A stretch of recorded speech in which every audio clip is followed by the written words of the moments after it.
देखिए, मेरे हाथ में एक ये पंपलेट है, विजय सिंह पूनिया जो कहते हैं वो करते हैं, यानी कि दावे नहीं होते, धरातल पर वही होते हैं जो ये कहते हैं। और ये इनकी तरफ से जारी किया हुआ है। इसमें ये माने कि नंबर 1 से लेकर और 16 इसमें बहुत मुद्दे हैं, पॉइंट हैं, फेहरिस्त काफ़ी लंबी है।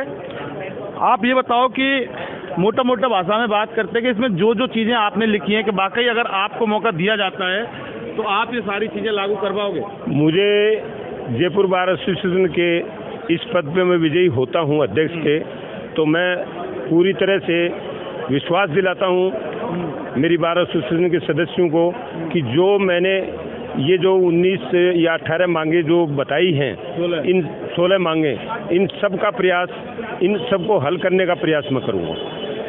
और इसमें लिफ्ट की समस्या और ये आपका जो ये कहना है, इसमें ये 3 नंबर पर यानी कि जो पुरानी बिल्डिंग है और जो नई बिल्डिंग है इसको सीधा सीधा जोड़ा जाए, जिससे कि जो वकील हैं वो वहीं से लेके सीधे वहाँ तक पहुँच जाए। ऐसा आप ये देखिए कि आज हमारी जो नई बिल्डिंग बनी है उसमें सबसे बड़ी प्रॉब्लम लिफ्ट की है। इस लिफ्ट की प्रॉब्लम को इस तरह से हल किया जा सकता है, जैसे पुरानी बिल्डिंग बनी हुई है, इसके 3 भागों को हम यदि नई बिल्डिंग की फर्स्ट और सेकंड फ्लोर से जोड़ देते हैं तो जो पुरानी बिल्डिंग में पैरवी कर रहे हैं वकील, वो सीधा उस फुटब्रिज के माध्यम से सेकंड और थर्ड बिल्डिंग में पहुंच जाएंगे, तो नीचे भी ज़्यादा भीड़ नहीं होगी और आपके जो लिफ्ट लगी हुई हैं उनमें भी कम भीड़ होगी। अच्छा, ये बताओ लास्ट सवाल कि अब अगर आपको मौका मिलता है तो ये सारी फेहरिस्त आप ये पूरी कर देंगे या फिर प्रयास करेंगे, या आपको नहीं लगता कि आपने कुछ ज़्यादा इसमें पॉइंट लिख दिए जो 1 साल में हो सकता है कि अगर मौका मिलता है तो पूरा नहीं कर पाए? ऐसा है, हमारी जो ये नई बिल्डिंग बनी है इसके लिए सरकार ने 55 करोड़ रुपया हमको दिया और ये बिल्डिंग बनके तैयार हो गई है। इसके साथ ही यहाँ इस बिल्डिंग से और 2 नंबर गेट तक, 1 नंबर गेट तक एक भवन और बनना है, इसी मंजिल का, 7 मंजिल का। उस भवन में नीचे बार एसोसिएशन होगी, एक तरफ डिस्पेंसरी होगी, बैंक होगा, आपके पोस्ट ऑफिस होगा, पुलिस की चौकी होगी और सेकंड थर्ड स्टोरी पे कोर्ट होंगे और उसके बाद 3 स्टोरी पे चैम्बर बनेंगे। और वो इतने चैम्बर हैं कि आज की ये जो वकीलों की बैठने की समस्या है उन चैम्बरों के साथ यदि बनते हैं तो वो होगा। उसमें नक्शा बना पड़ा है, नक्शा पास है, सिर्फ सरकार से वित्तीय स्वीकृति लेनी है।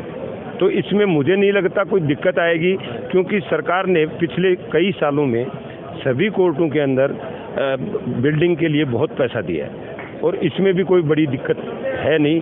यदि हम प्रयास करेंगे तो हमारा प्रयास सफल होगा और मैं कोशिश करूंगा कि ये काम भी चालू हो और पेड़ों का काम साथ साथ चलता रहे। 1 सेकंड। और इसके साथ ही मैंने एक ये प्लानिंग की है कि 2 नंबर गेट से लेके और 4 तक नीचे पिलर के ऊपर छत डाली जाए और उसके बाद दीवार के साथ साथ 3 या 4 मंजिल के चैम्बर्स बनाए जाएं।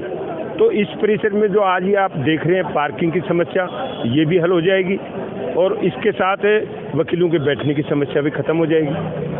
और पेड़ों का काम तो साथ साथ चलता रहेगा। पेड़ों का काम तो मेरे 20 साल से चल रहा है, वो तो यहाँ नहीं, मैं चाहूँगा बाहर भी समय समय पे चलता ही रहेगा, क्योंकि जल ही जीवन है, वैसे ही पेड़ भी जीवन है। वृक्ष लगेंगे, धरती का वातावरण सुधरेगा, पर्यावरण सुधरेगा। हरियाली की चादर बिछाता आ रहा हूँ और बिछाता रहूँगा। देखिए, विजय सिंह पूनिया अध्यक्ष पद के प्रत्याशी हैं।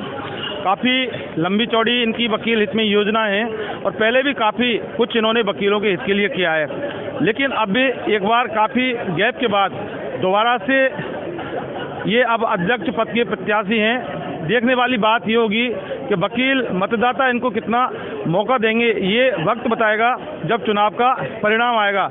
लेकिन इतना ज़रूर कि वकीलों के हित के लिए वाकई इनके पास बहुत कुछ योजना है, बहुत कुछ एजेंडे हैं, जो कि एक सवाल पैदा हो रहे थे कि इतना कुछ कराने के बाद कि आखिर विजय सिंह पूनिया के पास क्या एजेंडा। तो आज इन्होंने इन्वेस्टिगेशन मीडिया के कैमरे पर अपने एजेंडे, अपने दावे सामने रख दिए। वकीलों को देखना है कि आखिर इनको लाना है या नहीं लाना है, ये वकील मतदाता तय करेंगे। इन्वेस्टिगेशन मीडिया के लिए पवन कुमार के साथ सेशन कोर्ट से मैं जितेंद्र शर्मा।